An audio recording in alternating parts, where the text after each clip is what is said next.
to fly both oceans, Miss Earhart?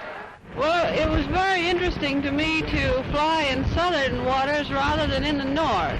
She was the woman in the leather jacket standing next to the plane, ready to do what most men wouldn't dare. Amelia Earhart became a name everyone knew, a face on magazine covers, a voice on the radio talking about what it meant to fly. Then one morning in 1937, her plane disappeared somewhere over the Pacific Ocean, and the world never saw her again. This is Glory, Grit, and Tragedy, the downfall of Amelia Earhart. Amelia Mary Earhart was born on July 24, 1897, in Atchison, Kansas. Her parents, Edwin and Amy Earhart, raised her in a household where conventional expectations for girls didn't always apply. Her grandmother disapproved, but Amelia spent her childhood outdoors, riding imaginary horses, climbing trees, sledding down hills, and hunting rats in her father's barn with a .22 rifle. She and her younger sister Muriel had adventures that would have shocked most proper families at the turn of the century. They collected insects and frogs.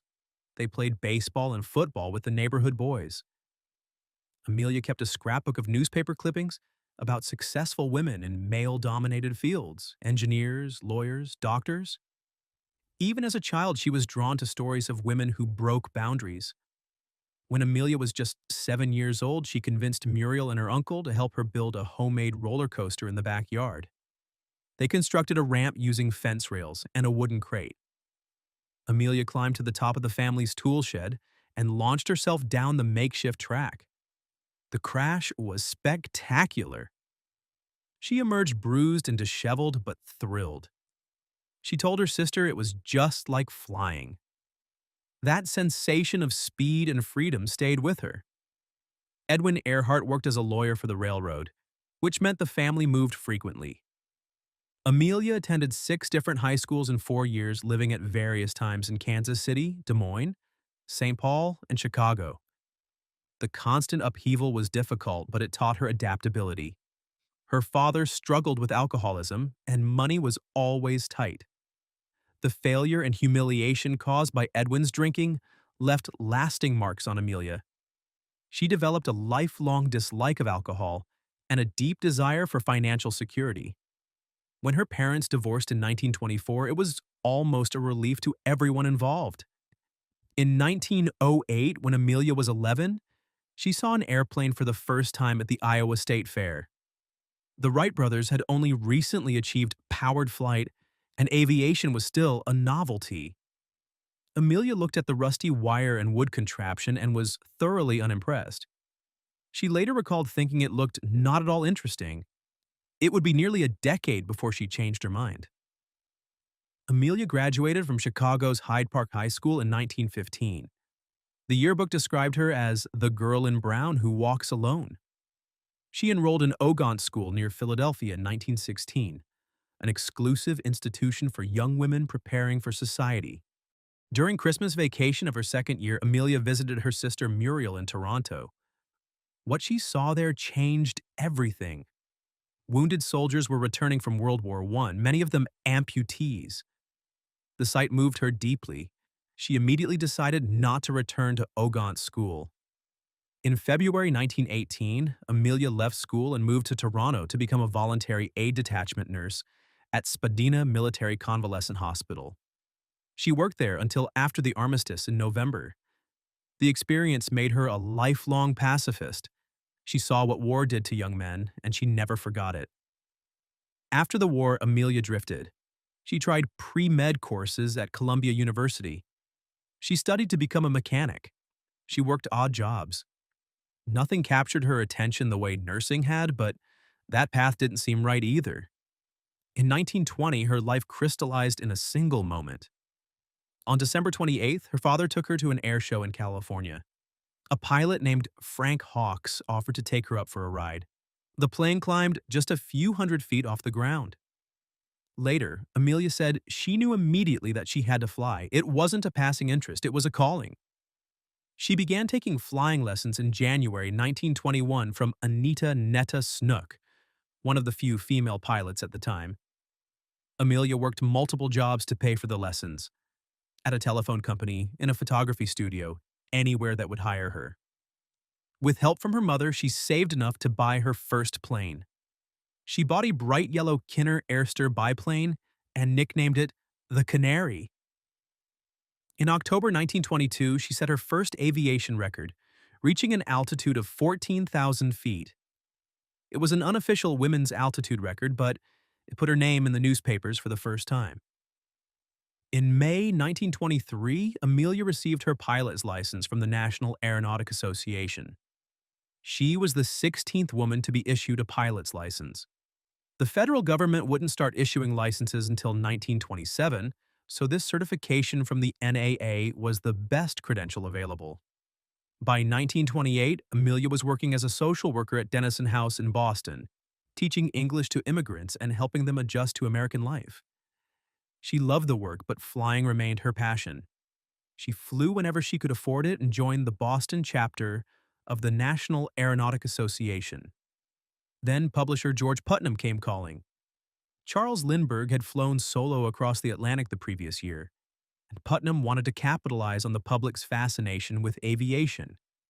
He was looking for the right woman to become the first female to cross the Atlantic by plane. Putnam chose Amelia.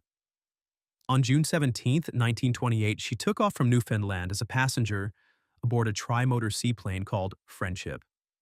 Pilot Wilmer Stoltz and co-pilot Lewis Gordon handled the flying. Amelia kept the flight log and served as backup pilot, but she didn't touch the controls during the 20-hour flight. When they landed in Wales on June 18th, cheering crowds greeted them. Amelia was uncomfortable with the attention. She told reporters that Stoltz did all the flying and she was just baggage, like a sack of potatoes. She added that maybe someday she would try it alone. The press didn't care about her protests. They called her Lady Lindy because of her resemblance to Charles Lindbergh. George Putnam, who became her manager and promoter, made sure she stayed in the public eye. He arranged for her to write a book about the flight titled 20 Hours, 40 Minutes. The book tour took her across the country. She endorsed Lucky Strike cigarettes and Modern Air Earhart luggage. She became aviation editor for Cosmopolitan magazine. The money from these ventures allowed her to keep flying and pursue more ambitious goals. Amelia refused George Putnam's marriage proposals 6 times before finally agreeing in 1931. She was wary of marriage as an institution. She had watched her own mother endure her father's alcoholism and financial irresponsibility. She valued her independence too much to risk losing it. Before the ceremony, she gave George a letter making clear her expectations. She called their marriage a partnership with dual control. She would keep her maiden name. She would retain her independence. She wanted the freedom to pursue her career without interference. If either of them grew unhappy after a year, they could quietly separate with no hard feelings. George agreed to her terms without hesitation. Despite the unconventional arrangement, the marriage worked remarkably well. He understood her ambitions better than anyone. He remained her most devoted supporter and shrewdest manager for the rest of her life. While some critics suggested George exploited Amelia's fame for profit, those close to the couple saw genuine affection and mutual respect. They were partners in the truest sense. Amelia was determined to prove she deserved her fame. On May 20th, 1932, exactly 5 years after Lindbergh's crossing, she took off from Harbor Grace, Newfoundland. This time, she was alone. She flew a Lockheed Vega, which she called her Little Red Bus, or Old Bessie the Fire Horse. The flight was harrowing. Strong north winds battered the plane. Ice formed on the wings. The altimeter failed. Flames shot out from a crack in the engine manifold. She couldn't land in Paris as planned. After 14 hours and 56 minutes, she put the plane down in a pasture near Londonderry, Northern Ireland. She later joked that after scaring most of the cows in the neighborhood, she pulled up in a farmer's backyard. The world went wild. She became the first woman to fly solo across the Atlantic. Congress awarded her the Distinguished Flying Cross. The French government made her a Knight of the Legion of Honor. President Hoover presented her with the Gold Medal of the National Geographic Society. She was the first woman to ever receive that prestigious honor. In August 1932, Amelia became the first woman to fly solo across the North American continent and back. In 1933, she broke her own record with a faster flight time. That same year, she visited the White House and developed a friendship with First Lady Eleanor Roosevelt. The two women shared progressive views about what women could accomplish. In 1934, Amelia tried something completely different. She launched a fashion house to manufacture and market clothing she designed. The clothes were practical and comfortable, designed for active women who worked and traveled. Her first shop opened in Macy's in New York. It was initially successful, attracting attention from working women who wanted fashionable yet functional clothing. But by the end of the year, the venture shut down. The fashion industry required different skills than aviation, and Amelia recognized that flying remained her true calling. The experience taught her something important. She was meant to be in the air, not in a design studio. On January 11, 1935, Amelia became the first person to fly solo from Honolulu, Hawaii to Oakland, California. The 2,408-mile flight over open ocean took 18 hours. With this achievement, she became the first person to fly solo across both the Atlantic and Pacific Oceans. The accomplishment was extraordinary. Both crossings required not just skill, but nerves of steel, the ability to navigate by instruments alone, and the courage to face hours over empty water with nowhere to land if something went wrong. In April 1935, she flew solo from Los Angeles to Mexico City at the official invitation of the Mexican government. The flight strengthened goodwill between the two nations. In May, she completed a solo flight from Mexico City to New York. Each successful flight added to her reputation and proved that long-distance aviation was becoming safer and more reliable. Between flights, she worked as a career counselor to women at Purdue University. The university administrators recognized her value as a role model. In 1936, they financed a new plane for her, a twin-engine Lockheed Electra 10E. She called it her flying laboratory, though it was purchased less for scientific research and more for her new dream. Amelia wanted to fly around the world. Men had already circumnavigated the globe by air. In 1923, the U.S. Army Air Service organized the first such flight. It took 175 days, required massive support, and only 2 of the 4 planes completed the journey. Wiley Post and navigator Harold Gatty completed an around-the-world flight in 1931. Amelia would be the first woman to do it. She planned to fly west to east in a series of 34 legs, following a route near the equator. Most previous flyers had avoided the southern route because of the long flights over open water. Amelia chose it deliberately, sidestepping the poor weather often found from Siberia to Alaska. Her navigator would be Fred Noonan, an experienced aviator with extensive knowledge of Pacific navigation. Noonan had worked for Pan American Airways and helped establish their trans-Pacific routes. He was one of the few navigators in the world qualified for the long, over-water legs Amelia's route required. His expertise with celestial navigation would be essential for finding tiny islands in the vast Pacific. On March 17, 1937, they attempted their first takeoff from Oakland, California. After several legs, they reached Hawaii. On March 20th, during takeoff from Luke Field in Honolulu, something went wrong. The plane ground-looped, rotating sharply and uncontrollably on the ground. The Electra sustained substantial damage to the landing gear and lower fuselage. Witnesses said it spun around and collapsed. Amelia and Fred were shaken, but uninjured. The Electra was sent back to California for repairs. The delay cost time and money. When the plane was ready again, Amelia reversed the direction of the flight. They would now fly east to west, departing from Miami instead of Oakland. On June 1st, 1937, Amelia and Fred took off from Miami, Florida. They flew to South America, across the Atlantic to Africa, then through the Middle East to India, Southeast Asia, and finally to Lae, New Guinea. By the time they reached Lae, they had covered 22,000 miles.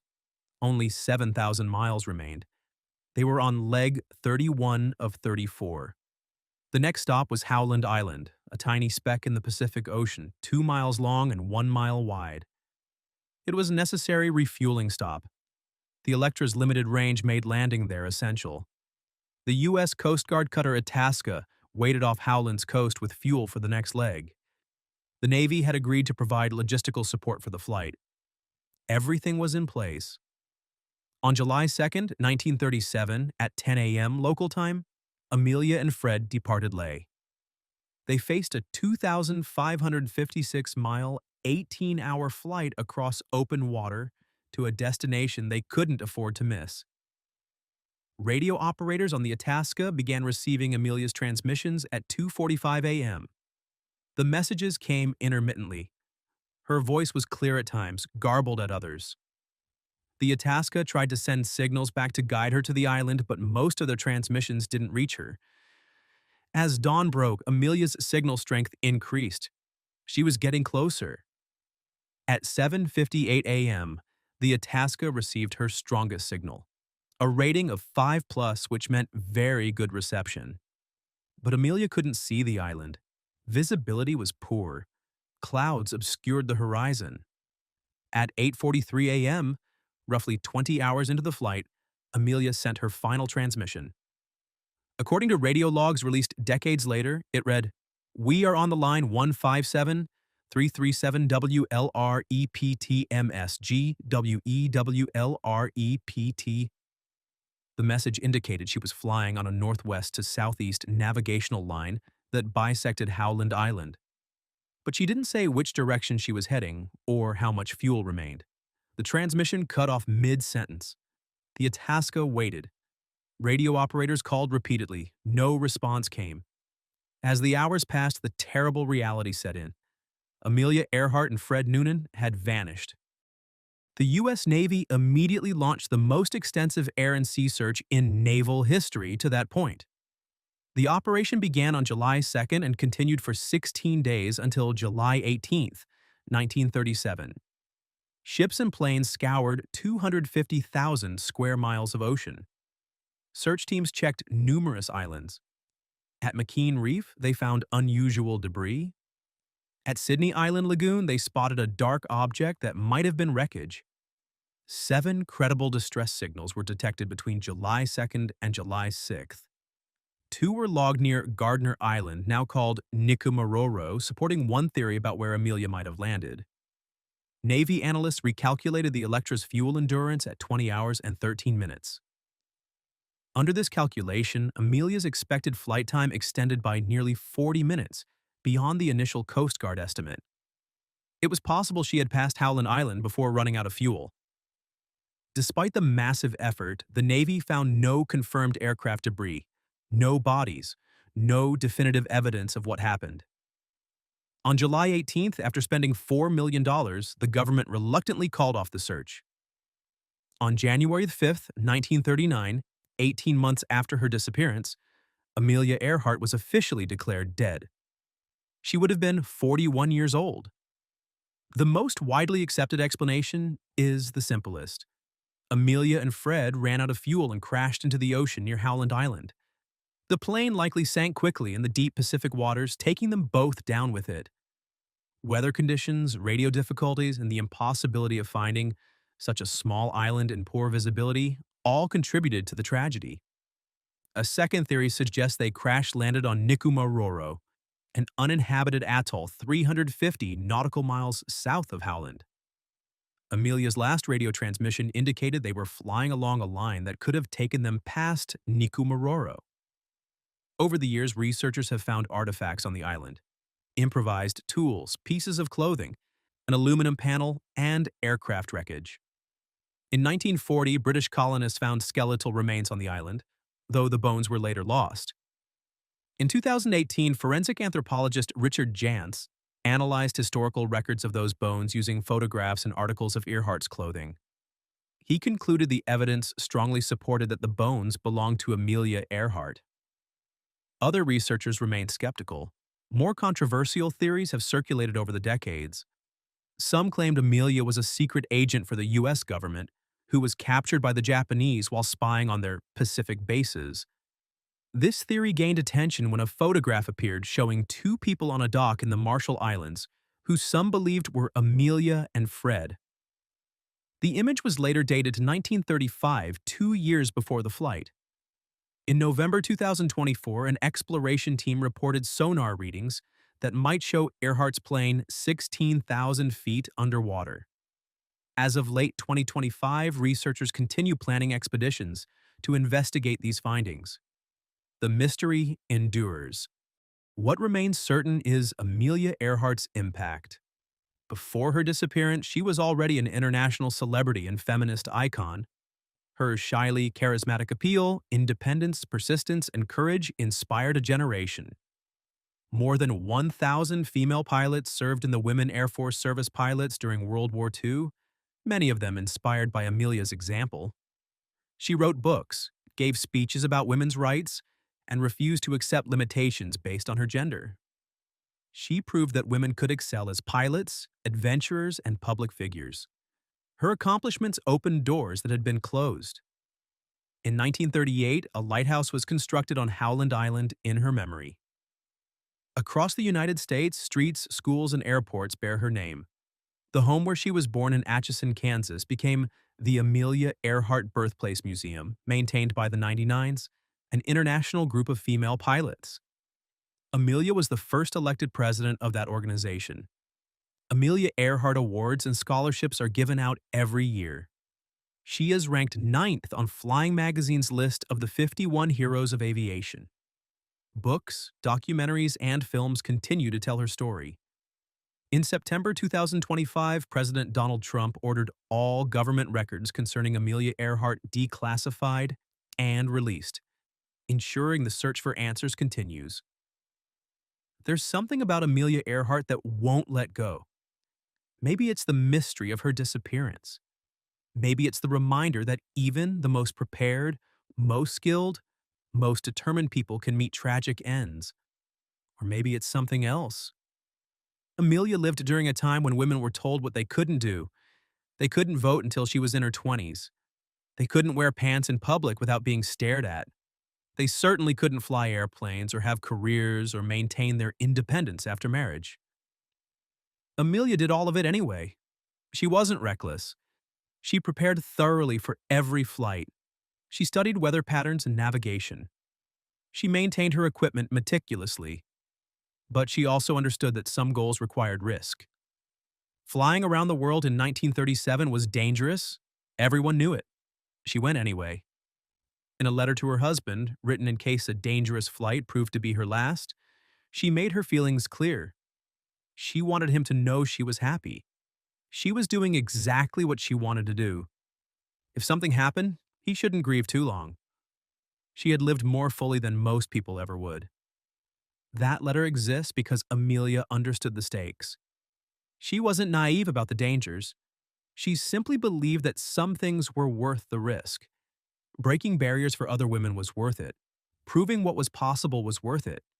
Living an adventurous life on her own terms was worth it. When she disappeared in 1937, she was at the height of her fame. She had set record after record. She had flown distances that seemed impossible. She had shown the world what a woman could do with skill, determination, and courage. The final flight was supposed to be her crowning achievement. Instead, it became her end. She vanished over the Pacific Ocean at age 39, leaving behind only questions and the memory of everything she had accomplished. For people who remember that era, Amelia Earhart represented something important. She was proof that the old rules didn't have to apply. She showed that talent mattered more than gender, that courage could overcome prejudice, that women deserved the same opportunities as men. Younger generations who never lived through that time might wonder why one pilot's disappearance matters so much decades later. The answer is simple. Amelia Earhart wasn't just a pilot. She was a symbol of what happens when someone refuses to accept limitations. She lived boldly, flew higher than anyone expected, and changed what was possible for the women who came after her. The tragedy of her disappearance doesn't diminish what she accomplished. If anything, it makes her achievements more remarkable. She knew the risks. She flew anyway. That's not foolishness, that's heroism. Amelia Earhart took off from Lae, New Guinea on July 2nd, 1937, and disappeared into history. No wreckage has ever been definitively found. No remains have been positively identified. The mystery remains unsolved. But here's what we know for certain. She was born in Kansas in 1897, at a time when women had few choices. She decided to fly anyway. She became the first woman to cross the Atlantic as a passenger, then returned 5 years later to do it alone. She set altitude records, distance records, and speed records. She flew across the Pacific before anyone else dared to try. She inspired thousands of women to believe they could do things the world told them were impossible. And when she decided to fly around the world, she prepared as thoroughly as anyone could. She chose an experienced navigator. She planned a careful route. She secured the support of the U.S. Navy. She did everything right. Sometimes doing everything right isn't enough. Sometimes the weather doesn't cooperate, or the radio doesn't work, or you can't find the tiny island in the vast ocean. Sometimes tragedy happens despite your best efforts. Amelia Earhart's disappearance was a tragedy, but her life was a triumph. She lived 39 years and packed more adventure, more accomplishment, and more courage into that time than most people manage in twice as long. The mystery of what happened over the Pacific will probably never be fully solved, but the glory and the grit, those are matters of record. Those will never be forgotten. If you enjoyed learning about one of aviation's greatest pioneers, make sure to hit that like button and subscribe for more stories from history's most remarkable figures.